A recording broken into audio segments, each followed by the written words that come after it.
We have taken into account many processes like osmosis, plasmolysis, deplasmolysis, and we have discussed about various pressures and potentials. Now, why have we discussed all this? In order to understand the importance of water.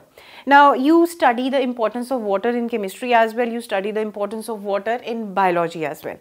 Now, when we study in the multicellularity in terms of plants, we are dealing with water as the universal solvent. Living systems have abundant water inside them, and when we talk about plants, the water being universal solvent, it has many activities which it carries inside the plants. So the basic properties of water, like water potential, the osmotic potential, the solution that it forms, and because of that the solute potential that is being generated, it is responsible for maintaining the turgidity of the cells. So we see that water is responsible for maintaining the physiological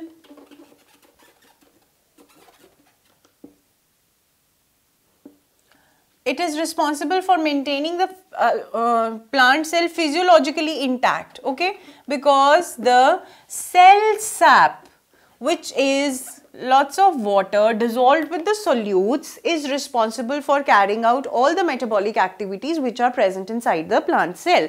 So it keeps the cells, it keeps the plant cell physiologically intact because it is the main constituent of the cell sap. Talking about the external conditions, this is about the physiological aspect of the water. There is another physical aspect of the water which is responsible for the process of transpiration. Now, as we move further in understanding of this chapter, we are going to see that this process of transpiration is very, very important for carrying out the movement of water inside the plant, the transport of water, the absorption of water is done for carrying out the process of transpiration. So, water plays an important role in the process of transpiration. It is water which is responsible for carrying out the transpiration, and through this process of transpiration, the water that is being carried to the leaves from the roots, the rest of the processes are taking place, okay. Then the third thing is that osmotically this water plays an important role. Because of osmosis by different cells, there are phenomena like root pressure, okay, the movement of Munch, or you can say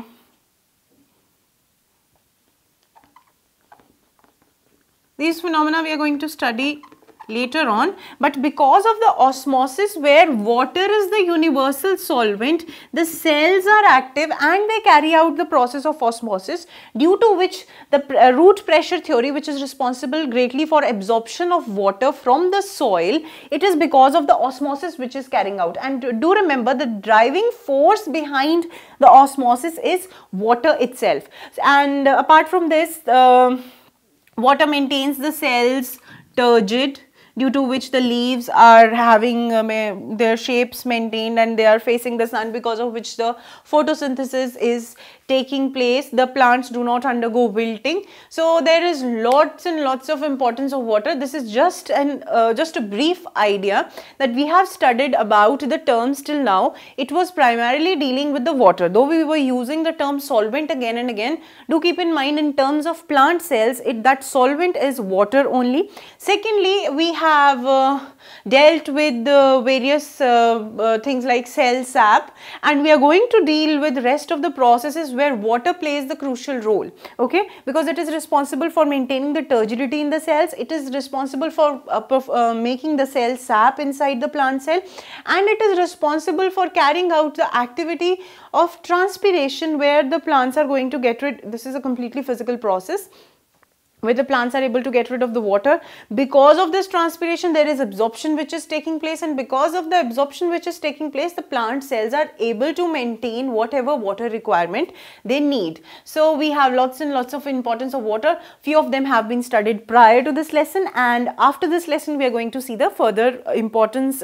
All the topics would be importance of water only, because this topic, the entire topic that we are studying, and various small lessons that we have dedicated to understanding the plants processes is basically the relation of plant cell with water. That is why we call it plant water relationships, and that relation with water of the plant cell plays an important role in the transport of solutes within the plant. Okay, and transport plays an important system because as in our body we have the vascular system. From one place to another something has to be moved so that all the living cells, they need whatever they require, okay, and they get whatever they require. So in the same way, the water is the water which acts as solvent and which is the important constituent of the cell itself plays a very important role in the transport of the solutes from one place to another. So that is the basic importance of water. We are going to talk about the transport of water that takes place, whether it is active or passive, in the next lesson.